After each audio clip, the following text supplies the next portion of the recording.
આથનું કામ હાથે કરવાનું મળે વાપરવાનું કોણે છે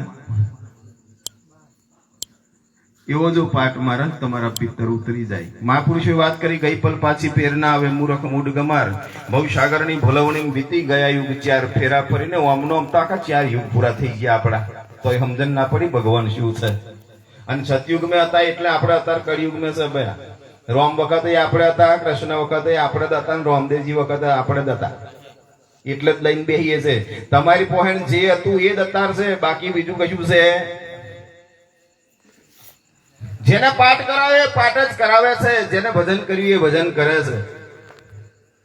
આ બધું જેને જેને કર્યું છે ને એ બધું કરે છે. મહાપુરુષો એ વાત કરી. અને અમુક જણા આવું બધું કરીને ઠરાઈને હોય ફરે છે કે આવાય કી બાઈક દેવાના, હું વગર લેવે દેવે 1.5-2 કિલો ઉડાડી દેવાના. અમુક સંપ્રદાય વાળા એવું કે છે મારું નામ નહીં લેવું કોઈનું, પણ અમુક જણાને એવું હોય બેઠ્યું છે કે આવાય 1.5-2 કિલો ધુમાડા કાઢી નાખવાના હો ગુરુ મહારાજ નો. હા, પણ આનું પ્રભુત્વ છે આજુબાજુના વાતાવરણ ની અંદર. વિજ્ઞાન અને જ્ઞાન નો સમન્વય એટલે પાઠ. બે નો સમન્વય થયો છે, વિજ્ઞાન અને જ્ઞાન બે નો સુમેળ કર્યો છે મહાપુરુષોએ. એક તો ભગવાનનું દર્શન થાય છે મનન તમને, બીજી વસ્તુ ઘી બરે છે એનાથી એક પોઝિટિવ ઉર્જાનું રૂપાંતર થાય છે. તમારા આજુબાજુનું જે વાતાવરણ છે વાતાવરણ સુધરે છે. આ બે વસ્તુ બતાવાય મેં જ્ઞાન ને વિજ્ઞાન એનો સમન્વય એટલે ભક્તિ.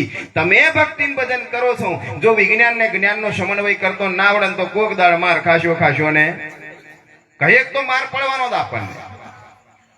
એટલે મહાપુરુષોએ વાત કરી જ્ઞાન ને વિચારતો પેલા વિજ્ઞાન ને વિચારો, વિજ્ઞાન ને વિચારતો પેલા જ્ઞાન ને જોઈને તપાસ કરો કે આ કહેવા શું માંગે છે, કરવા શું માંગે છે, કહેવા શું માંગે છે. અને એ વાત મહાપુરુષોએ કરી છે. એ બધી રચના જે સમજાવાય મેં આવી છે. એ રચના જો થોડીક સમજી લઈએ તો થોડીક સમજતો ધીમે ધીમે આખું સમજાઈ જાય અને પાઠની ખબર પડી જાય. બે કળશ મૂકવાની મેં આગળ ચોફેર દીવા કર્યા છે, વચ્ચે જ્યોત છે, પાછળ એક પશ્ચિમ દિશાનો દીવો કરવાની મેં. આ બધું છે શું? આપણે કોઈને પૂછ્યું જ નહીં. હવે અમારે ઉતારે બહુ વાતો ચાલતી હતી. મેં ઉતારે બેઠેલા ને બહુ મોટી મોટી વાતો ચાલતેલી. આ તો વચ્ચે આવીને ખબર પડી ભોંજગઢ તો અહીંયા આગળ જ હતી ગુરુ મહારાજ નો.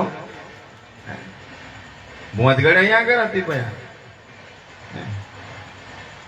આપણા દેશના કાકા અમેરિકામાં જતા રહ્યા ફરવા, કોઈક જુ છે જ્યાં છે. હવે ફરવા ફરતા એમ જોવા જેલા એટલે બજારમાં ફરવા નીકળ્યા. ફરવા નીકળ્યા એટલે તઈના અંગ્રેજે કાકાને જોયા, અને કાકાને જોયા એટલે એમ થોડું અજુકતું લાગ્યું. કારણ કે આપણા દેશના મોણાને છે ને આમ દાઢી મૂછો ને આવું બધું રાખે ને તો ગમે નહીં. અને કશુંક તો રાખવું, ભલે પેન્ટ ફાટલો ના પહેરો, આપણે તો હાથે કરીને ફાડ જ છે ગુરુ મહારાજ નો. એનો ભાવ વધારે. મેં તો પૂછ્યું લે આ ફાટલા પેન્ટ ના કેટલા હતા કે એના વધારે. જો આવો એ બતાવે હું બાપુ લાવ્યો છું, ફેશન છે. અમે નિહાર જતા ને તાર ફાટલું હોય ને તો માતા બાન કેતા બા હું અત્યાર ને પહેરી જવાનું છે કાલે. એક વરાજાનું લગન હતું અને પેન્ટ પેલા દરજીએ લાંબુ સીવી નાખેલું. પેન્ટ દરજીએ લાંબુ સીવી નાખેલું ને પેલા વરાજાએ જોયું ને માપીને પહેરી જોયું તો એક વેત જેટલું લાંબુ અને વેત જેટલું પેન્ટ લાંબુ. એટલે પેલા વરાજાએ એની ગઈડીમાં જે હતો ને બા, એ બાને એવું કીધું બા મારે પેન્ટ છે ને એક વેત કાપીને તું સીવીને મેલ દેજે ને એટલે મારે સવાર જોઈને મેં પહેરી દેવાય. બા ભૂલી ગયો. પેલા 2 કલાક પછી પાછું જોયું કે એને પછી એવું કીધું બાપ ભૂલી જાય, એને ખબર નહીં કદાચ દેખાય ના દેખાય એટલે એમ બંધ કર્યું છે.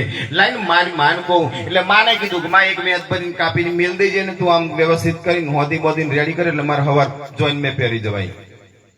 માય 2 કલાક થઈને જોયું પાછું એવું ને એવું. એના ભાઈએ એની બોનને કીધું કે બેન બે જણો નહીં હોભર્યો તાર કામ કરવું છે કે નહીં, પણ તાર કરવાનું શું એમ કે ને કે આ એક પેન્ટ છે ને વેત ભરી કાપીને શિવીન પાછું તું મેલ દે એટલે હવાર માં પહેરી જવાય.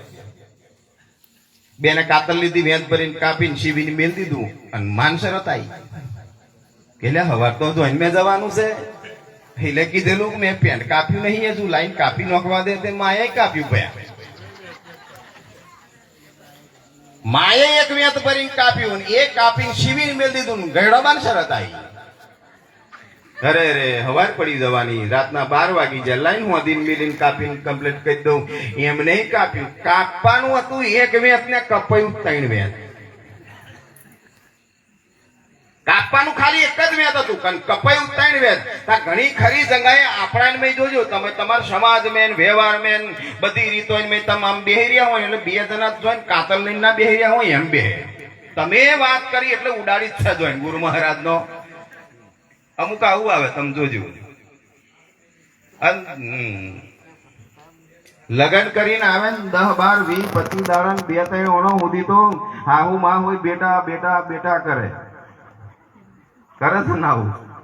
અને 10, 12 ઓણો થઈ જાય ને જો બટાકો ને શાક મેં પહોંચગડી પડી મેઠું મરચું કાચ કર્યું વધારે પડી ગયું ખબર, પેલા ભોંતગડિયાને બોલાવે.